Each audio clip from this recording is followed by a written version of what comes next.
On today's episode, we're mixing it up, moving the chairs, and adding a mic to bring you the perspectives of not one, but two researchers on the topic of human-computer interaction. We hope you'll enjoy this first in a recurring series of multi-guest podcasts where we dig into HCI research from more than one angle, offering a broader look at the wide range of ideas being explored within the labs of Microsoft Research. You're listening to the Microsoft Research Podcast, a show that brings you closer to the cutting edge of technology research and the scientists behind it. I'm your host, Gretchen Huizinga. If you want to know what's going on in the world of human-computer interaction research, or what's new at the CHI Conference on Human Factors in Computing Systems, you should hang out with Dr. Ken Hinckley, a principal researcher and research manager in the EPIC group at Microsoft Research, and Dr. Merrie Ringel Morris, a principal researcher and research manager in the Ability group. Both are prolific HCI researchers who are seeking, from different angles, to augment the capability of technologies and improve the experiences people have with them. On today's podcast, we get to hang out with both Dr. Hinckley and Dr. Morris as they talk about life at the intersection of hardware, software, and human potential, discuss how computers can enhance human lives, especially in some of the most marginalized populations, and share their unique approaches to designing and building technologies that really work for people and for society. That and much more on this episode of the Microsoft Research Podcast.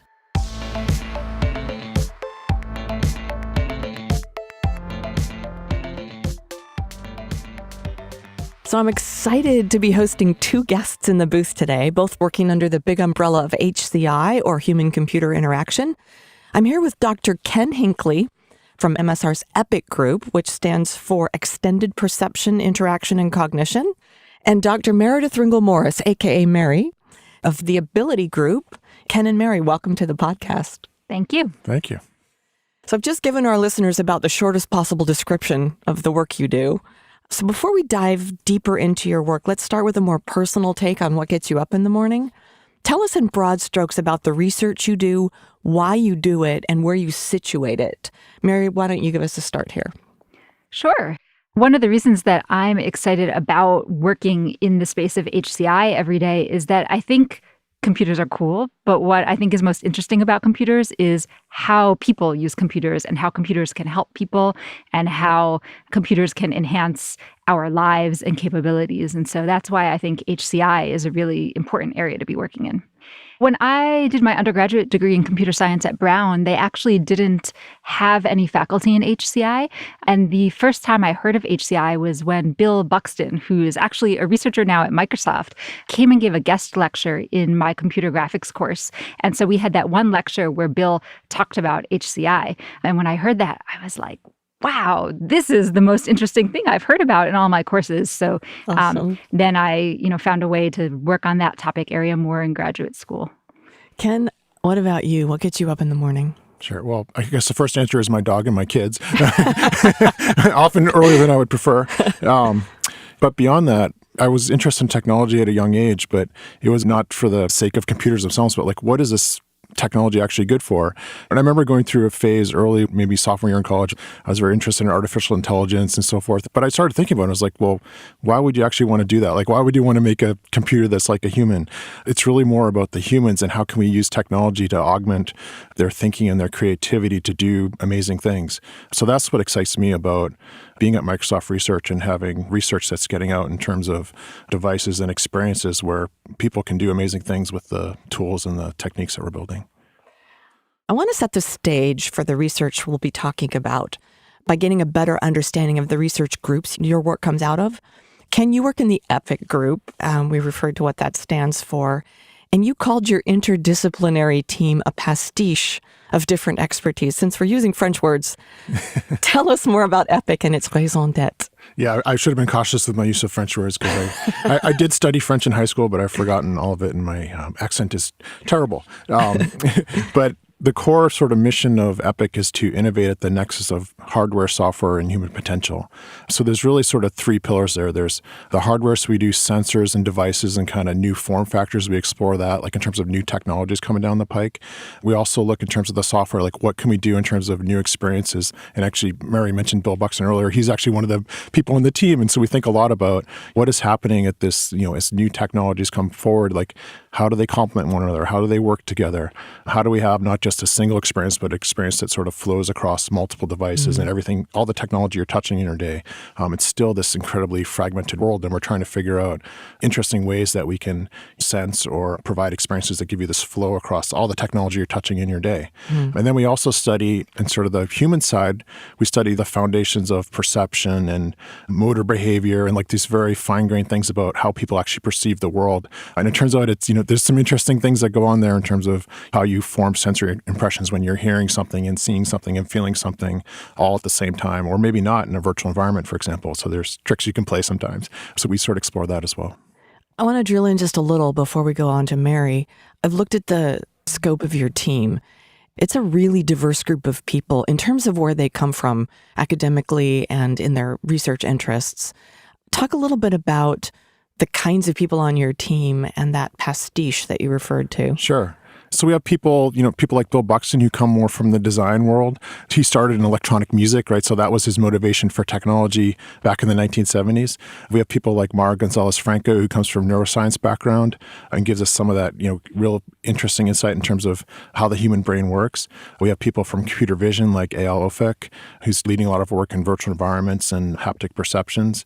So, it really kind of spans all of those areas. We also have people from information visualization, people from multiple countries, Korea, France, Switzerland. So it really is like kind of people from all over the world. And we really value that diversity of perspective that it brings in terms of what we bring to our work. Right. So Merrie, last May, we talked about what was then the newly minted Ability Group on this podcast. It's episode 25 in the archives. But as it's been about a year now since that came out, let's review. Tell us what's been going on over the last 12 months and what the Ability Group is up to now. Absolutely. So as you mentioned, we've already talked about the Ability team on another podcast, and our primary mission is to create technologies that augment the capabilities of people with disabilities, whether that's a long-term disability, a temporary disability, or even a situational disability. And we have a lot of new projects that we've started in the past year. A big one is the Ability Initiative, which is a collaboration that spans not only many groups within Microsoft Research, but also externally to a partnership with UT Austin. And this project is focused on how we can develop improved AI systems that can combine computer vision and natural language generation to automatically caption photographs to be described to people who are blind, or in the situational disability context, maybe someone who's sighted but is using an audio-only interface to their computer, like a smart speaker. And so we're trying to tackle problems like, how do we include additional kinds of detail in these captions that are missing from today's systems, and also the really important problem of how do we not only reduce error, but how do we convey that error to the end user in a meaningful and understandable way. So that's a really big new initiative that we've been working on. Another big initiative that we've just started up with some new personnel is starting to think about sign language technologies. So there's a new postdoc, Danielle Bragg, who joined the Microsoft Research New England lab, and her background and experience is in sign language technologies like sign language dictionary development for people who are deaf and hard of hearing. So actually, together with Danielle and also Microsoft's new AI for Accessibility funding program, we organized a workshop here at Microsoft Research this winter that brought together experts in deaf studies, sign language linguistics, computer vision, machine translation, to have a summit to discuss kind of the state of the art in sign language technologies. What are the challenge areas? What is a plan of action going forward? How can the Microsoft AI for Accessibility initiative accelerate the state of the art in this area? So that's a really exciting new area of work that we're interested in. Give me an example of where sign language technology plays, I'm actually trying to envision, how would it manifest for a person who had hearing disabilities? Right now, the state of the art is very far from realizing automatic translation between English and sign language. It's a very complicated computer vision program and a very complicated machine translation program because since sign language doesn't have a written form, there are no existing paired corpora. So for example, many famous works of literature or newspaper articles, exist online in, say, both English and French, since we're talking about French today. And so that gives you data from which you can begin to learn a translation. But since there's no written data set of American Sign Language, that becomes very difficult to do. And so how you might generate training data is one of the challenges that we discussed at the workshop. But if you could have a computer vision-based system, a machine translation system that could recognize sign language and provide English captioning, that could be an important communication aid for many people. And then, of course, vice versa, in the other direction, if you could go from English to generate a realistic animated avatar that signed that same content, that would actually be really important for many people because many people who speak sign language is their primary language. English is a second language for them. And so their English literacy skills are often lower than people who learned English as a first language. So just English captions on videos or English language content on the web is often not very accessible to many people who speak sign language, and signing avatar translations of that content would open up web accessibility. But developing these avatars to sign in a realistic fashion, and signing involves not only the hands, but facial expressions. And so actually generating that nuance in an avatar is a very challenging research problem. I've had a sizable number of your colleagues on the show. All of them have stressed the importance of understanding humans before designing technology for them. And to me, this makes sense. You're in human-computer interaction, human being the first word there. But it's remarkable how often it seems like nobody asked when you're using a technology. So give us your take on this user-first or user-centric approach that comes out of this umbrella of HCI, but particularly within your groups. Why it's important to get it right, and how you go about that. Ken, why don't you start? Sure. I do subscribe to the user-centric approach to interaction design, and the human-centric maybe is the more particular word, because you really have to understand people before you can design technology that fills this impedance mismatch between what you can do with technology and sort of the level at which people operate and think about concepts. However, in my own research, I often take sort of I call it a pincer maneuver strategy, right? So you think about, what are the fundamental human capabilities? How do people perceive the world? How do you interact socially with other people? But then you can sort of couple it with, you see things coming down the road in terms of, there's these new technologies coming out. There's new sensors coming down the pike. And so what I often try to do is I try to match these trends that I see converging. And when you can find something where, say a new sensor technology meets some need that people have in terms of how they're interacting with the devices, and you can sort of change the equation in terms of making that more natural or making the technology sink into the background so you don't even have to pay attention to it, but it seems like it does the right thing. Right. I like to do that. So I really do play both sides of the fence there, where I study people and I try to understand as deeply as possible what's going on there. But I also study the technologies. And so sometimes I do have work where it's more technically motivated first. So it's a bit contrary in that sense, but it always ends up meeting like these real world problems and real world abilities that people have and trying to make technology as transparent as possible. Merrie, how about you? I can give actually a great example from the sign language workshop that we were just talking about of the importance of this user-centered design. So one of the important components of this workshop was having many people who are themselves deaf, who are sign language communicators, attend and participate in this ideation and this session. And one of the themes that came up several times that speaks to the importance of user-centered design was the example of sign language gloves. So there are quite a few examples of very well-intentioned technologists who are not themselves signers and who didn't necessarily follow a user-centered process, who have invented and reinvented gloves that someone would wear that could measure their finger movements and then produce a translation into English of certain signs. But of course, this approach doesn't take into account the fact that sign involves many aspects of the body besides just the hands, for example. So that's one pitfall. And then, of course, also from a more socio-cultural perspective, another pitfall of that approach is it thinks about sign language technology from the perspective of someone who's hearing. So it's placing the burden of wearing this very awkward glove technology on the person who is deaf.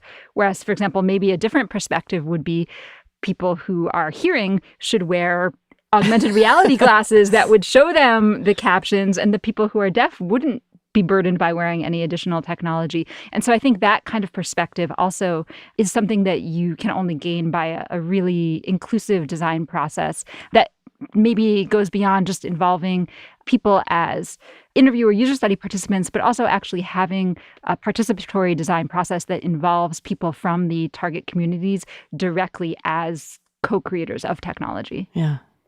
Ken, did you have something to add? Yeah, so maybe one more thing I would add in terms of my own perspective. So I sort of mentioned how it's really important to understand people and sort of what goes on.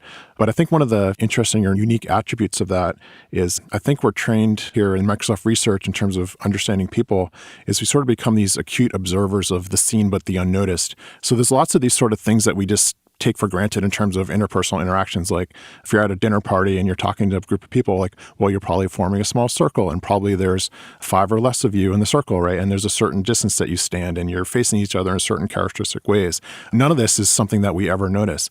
Another example I like to use from my own work and sort of working on tablets and pen and touch interactions is actually just looking at how people use everyday implements with their hands. In my talks, I often ask people like, okay, well, which hand do you write with? Of course, 75% of the audience will raise their right hand because they're right-handed. And of course, I'll say, well, actually, you're wrong because you use both hands to write. Because first you got to grab the piece of paper and then you orient it with your left hand, and then the right hand does the writing. So there's examples like that in terms of what people actually do with their behavior that because we just take them for granted and it's just part of our everyday experience, you don't actually notice them.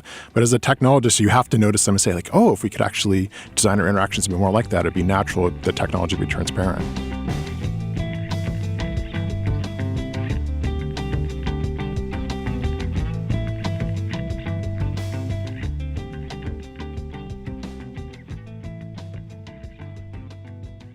Well, let's talk about research now. Ken, I'll start with you, and maybe the best approach is to talk about the research problems you're tackling around devices and form factors and modalities of interaction, and how that research is playing out in academic paper and project form, especially with some of the new work you're doing with posture-aware interfaces. So talk kind of big picture about some of the projects and papers that you're doing.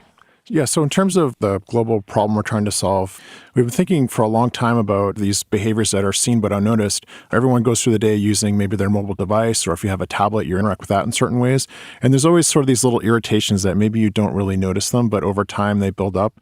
And using technology, we can mediate some of these. So to go back, actually almost 20 years now, we were looking at mobile devices and you had to go through certain settings. You could go in the settings, say like, oh, I want it to be in portrait mode now if you're taking some notes. Or maybe you need to look at a chart. You had to go back in the settings and say, oh, I want it to be in landscape orientation. And so we started looking at, if we had some sensors like a little accelerometer that was on the device, maybe we could actually just sense which way you're holding the device and the screen could automatically rotate itself. So that was something that you could publish as a, award-winning paper in the year 2000. And now it's like sort of an everyday use, right? So taking that same perspective now to, the modern era of interacting with tablets, how do you actually understand how the person's using their device and what they're trying to do with it? So tablets have this interesting attribute where you can use them directly on your desktop. Maybe you're doing some very focused work. You can kind of be leaning over it and writing with your pen, maybe marking up some document, or maybe you're just kicked back on your couch and watching like YouTube videos of like cats chasing laser pointers, right? So it kind of in that whole spectrum. But obviously it's particular to the situation, right? So if you're kicking back on your couch, you're probably not trying to mark up your Excel spreadsheet. And likewise, if you're kind of hunched over your desk, you're probably not watching the cat video. So by sensing those contexts and actually adapting the behavior of the tablet so it understands how you're holding it, which hand you're grasping it with, are you holding it on the bottom? Are you holding it on the left or the right? Are you holding the pen in your hand? Are you reaching for the screen? By being able to sense all those attributes, we can actually simplify the experience and sort of bring things that are useful to you at those moments. Well, and it's interesting that you referred to that toggle between landscape and portrait mode, which is actually annoying to me. I sometimes lock my phone because I don't want it to go there. I want it to stay there. But anyway, that's a side note. It's a side note, but it's funny because we actually noticed that when we first built that technique and we kind of knew that was a problem with it. But actually in our most recent research, now we can also sense how you're gripping the phone.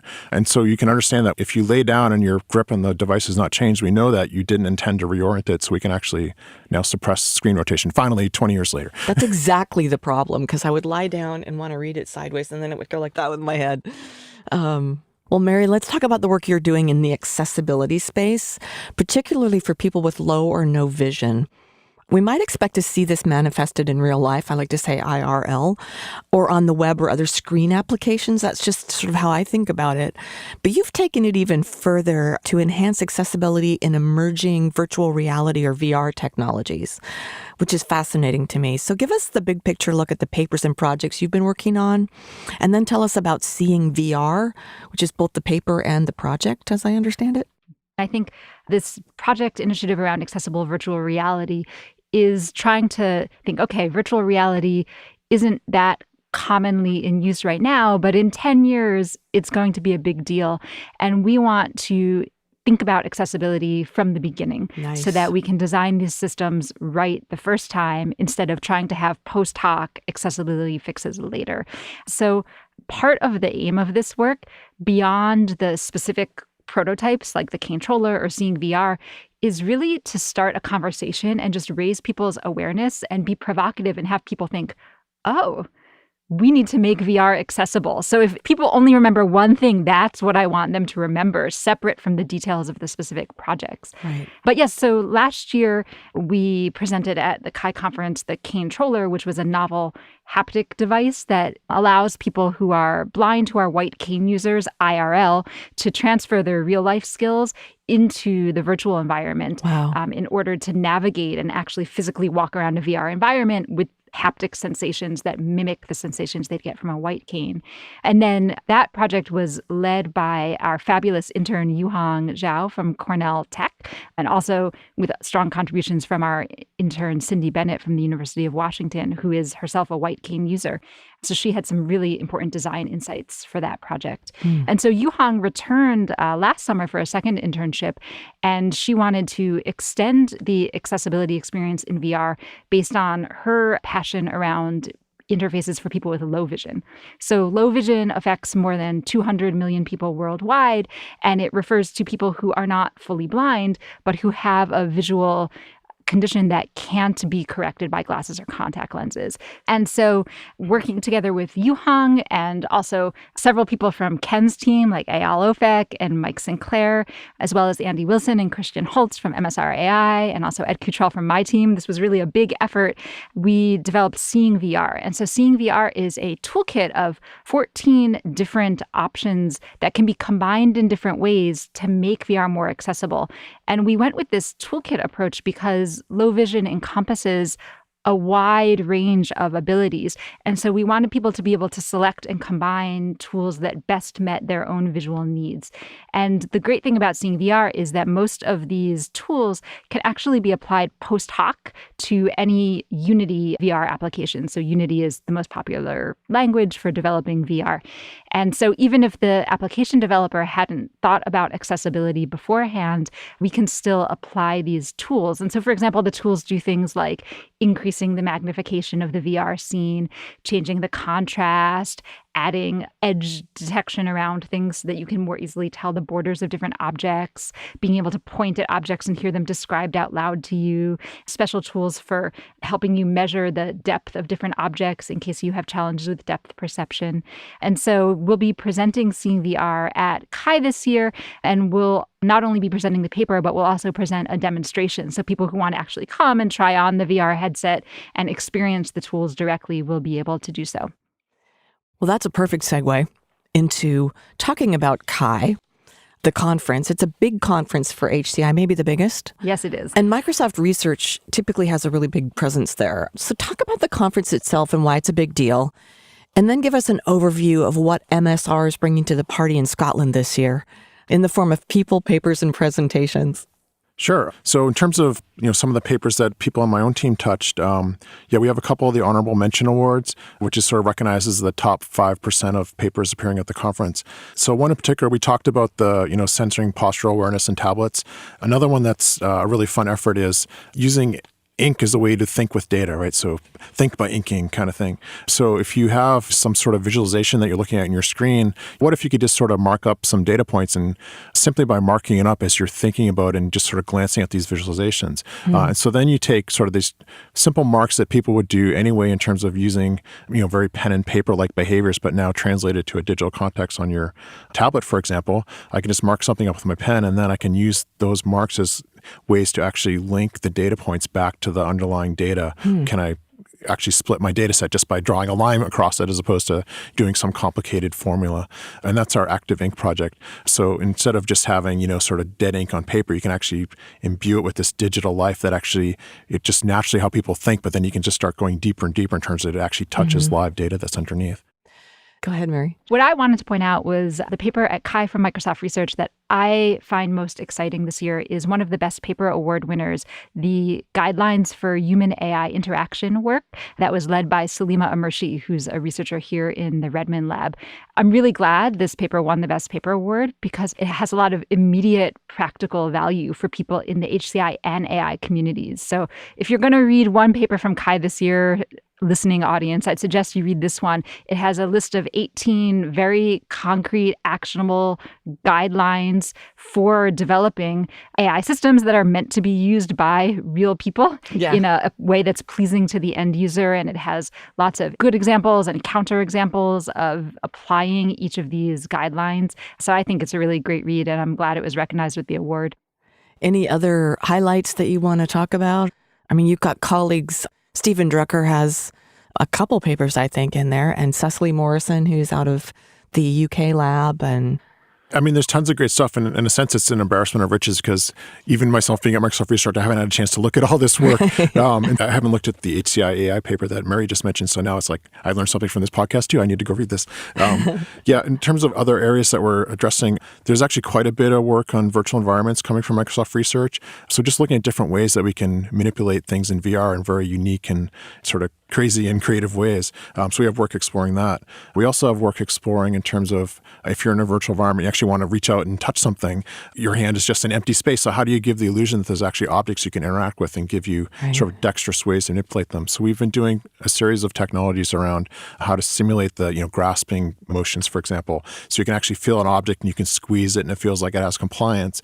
We have other work looking at personal productivity when you have wearable devices and just numerous other topics, even in terms of can you use the language of graphic novels as sort of a way to present visualizations to people? So you sort of these data comics or data tunes, we call them, just exploring that as sort of another language for interacting with data. So there's all kinds of great stuff going on. So you mentioned Cecily Morrison. So Cecily and her collaborators from the UK lab will be presenting a demo at Kai this year of Code Jumper, which I believe you interviewed her about in another podcast. It wasn't called Code Jumper It was then. Project Torino then. It's been renamed. But that's a tangible toolkit for children who are blind that they can use to actually learn programming skills themselves. And so that will be on demo at Kai for people to try out. I think besides all the papers, another thing to point out is that many people from Microsoft Research are involved in organizing workshops. And so one that I'll call out is there's a workshop, it's called the Workshop on Hacking Blind Navigation, that discusses the challenges of developing indoor and outdoor navigation technology for people who are visually impaired. And Ed Kutrell from the Ability team is one of the co-organizers of that workshop. But that workshop is going to feature a panel discussion that includes Melanie Neisel, who is an engineer on the Soundscape team here. And so as you may know, Soundscape is a Microsoft Research app that uses spatial audio to provide a unique outdoor navigation experience for people who are blind. So Melanie will be speaking at that workshop, and then the workshop will also be featuring some research from an intern, Annie Ross from the University of Washington, who was co-advised between the Soundscape team and the Ability team.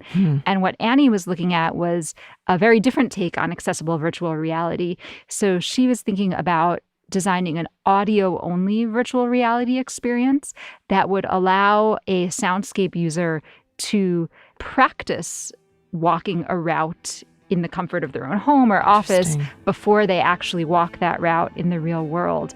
And it's a very challenging design problem. And so she'll be discussing that at the workshop also.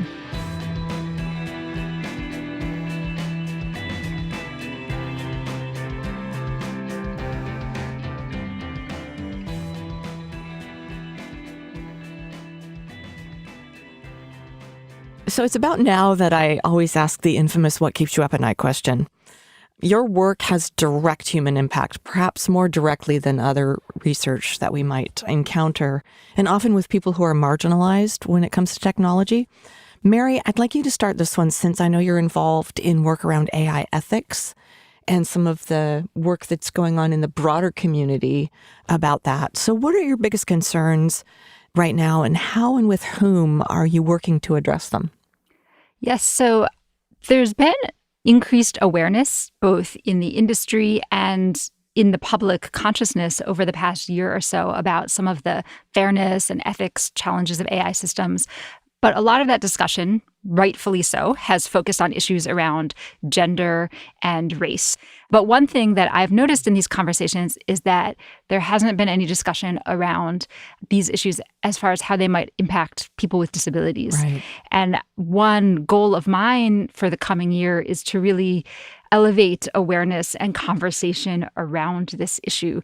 So, for example, are people with disabilities being included in training data? Because if they're not, AI systems are only as good as the data. So as an example, if you think about smart speaker systems like an Alexa or a Siri or a Cortana, do they recognize speech input from someone with a speech disability? So if you have dysarthria or stutter or some other atypical speech pattern, and the answer in general is no, because people with those speech patterns weren't included in the training data set. And so that locks them out of access to these AI systems. Well, you might want to add children. There's a video about a little girl asking Alexa to play Baby Shark and never, ever gets it until the mom comes in and says it in the right way. Well, absolutely. And that goes back to a longer historical issue. The original speech recognition systems were trained only on men, so they didn't even recognize women's voices at all, if you want to look back several decades. So yes, there are many groups, people with accents, children, that all come to mind. And so that's a big issue. I think another example of an ethical issue, particularly for sensitive populations like people with disabilities, is expectation setting around the near-term capabilities of AI systems. I think a lot of the language that's used by researchers and marketing people when we talk about AI leads people to overestimate the capabilities of AI systems. I mean, even just the word artificial intelligence suggests a human-like semantic understanding, which really today's AI systems are all about deep learning. It's all just statistical pattern recognition with no semantics at all. And so I think if we want to go back to the sign language example, I feel like every month I see some kind of headline that says, researchers have invented a sign language recognition system. But then if you actually read between the lines, they've invented a system that can recognize 50 isolated signs, which is nowhere near recognizing a whole language. And I think for people whose lives may be fundamentally changed by these kinds of technologies, being careful about how we communicate the capabilities of AI to those audiences is really important. So in terms of going forward with this issue of raising awareness around issues around disability and AI fairness, I've been collaborating with Megan Lawrence, who's from the Office of the Chief Accessibility Officer, as well as Kate Crawford from the New York City Lab. We've been organizing some external events to raise awareness around this issue. Megan led a panel discussion at the recent CSUN conference, and the three of us co-hosted a workshop last month at the AI Now Institute. So I think you'll be hearing more about this topic in the future. Ken, aside from having a French test that you didn't study for, is there anything that keeps you up at night? Anything that we should be concerned about? Yeah, my research, it doesn't keep me up at night. It's I'm really looking for what are some unique ways that we can add to human potential. So for me, it's a very satisfying and very exciting topic to think about. So it doesn't keep me awake. It kind of gets me excited at night, or maybe it keeps me up because I'm just, my mind keeps buzzing with creative new ways that we can use technology to kind of amplify human thought, to make it so people can express new and better or maybe more expressive concepts than they would, with pen and paper and physical materials. I often like to return to, Kranzberg's laws are sort of a way to think about this, and particularly the first one where, basically the gist of it is that technology is not inherently good, nor is it bad, but nor is it neutral, right? So it just kind of exists out there, and it's often, human desires and needs, and those shape how technologies get applied. And we need to think really carefully about that when we're bringing something new into the world. So I don't really like the approach of like, oh, let's just build something and kind of hope it works out. You really need to think carefully through like, what is the human impact, and is this actually going to empower people and make it so they can do new things? I love stories, and one I'd like to hear is how you two know each other, and another is how you each ended up at Microsoft Research. So Ken, tell us your story, and then we'll have Merrie talk about how she, in her own words, wormed her way in here. Yeah, so I was a graduate student at the University of Virginia, and I was a computer science student, but my desk was actually situated in the neurosurgery department, and most of my funding was through some grants that the neurosurgery department had, because they had these really interesting medical image data sets of, MRI scans of patients who were coming in, and the lab I was working with was actually working on ways to create new tools for neurosurgeons so they could actually access these things directly and look at them. So they were looking for tools to visualize and plan surgeries. So that was my entree into the world of HCI and research. So George Robertson had been sort of one of the pioneers of 3D interaction at Xerox PARC. He had moved over to Microsoft Research. He was starting up a team here.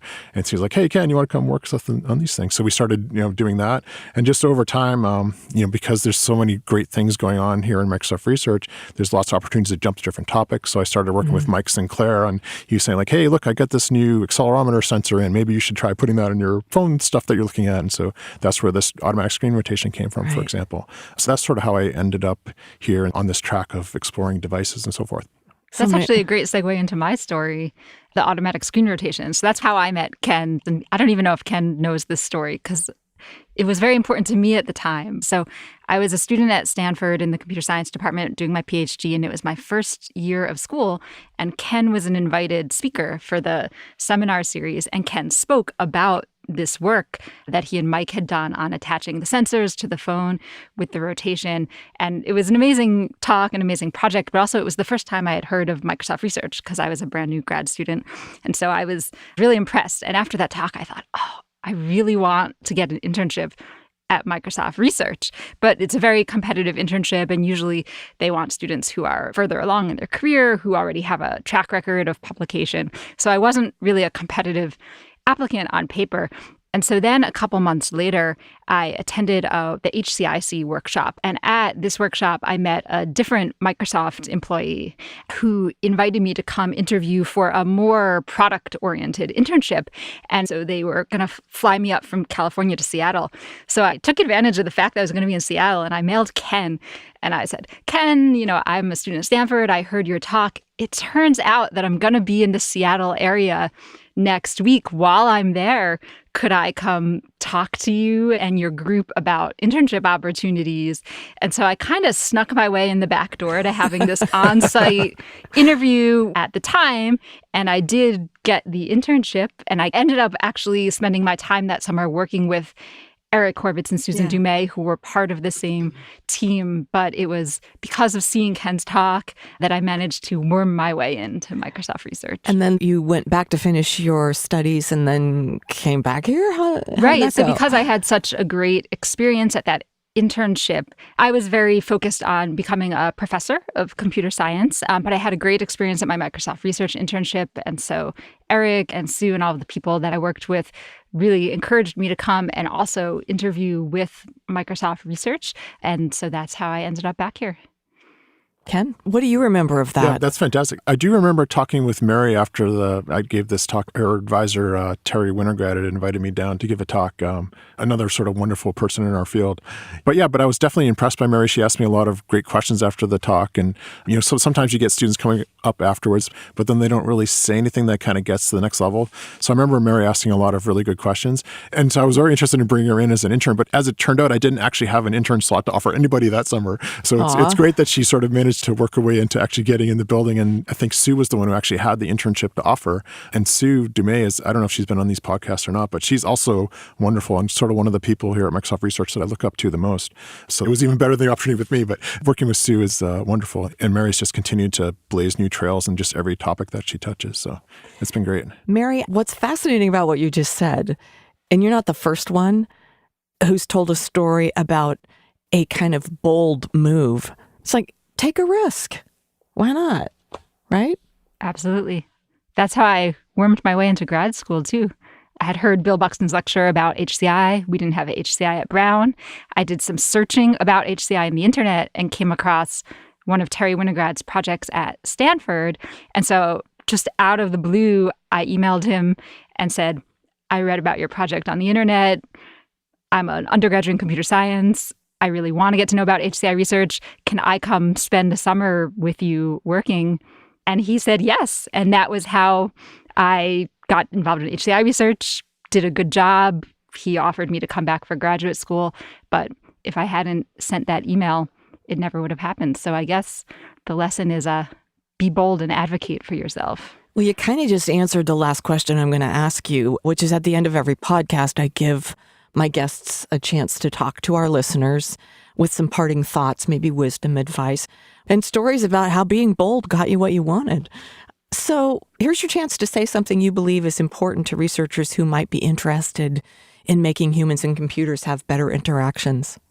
Ken, what do you think?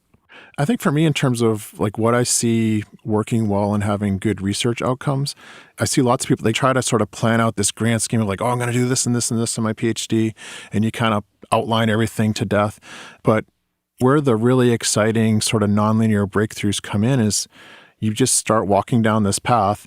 And at some point, you're kind of beyond the area where the lights are from the city, right? And you're kind of out in the wilderness in the darkness. And you're like, well, I'm not quite sure where to go.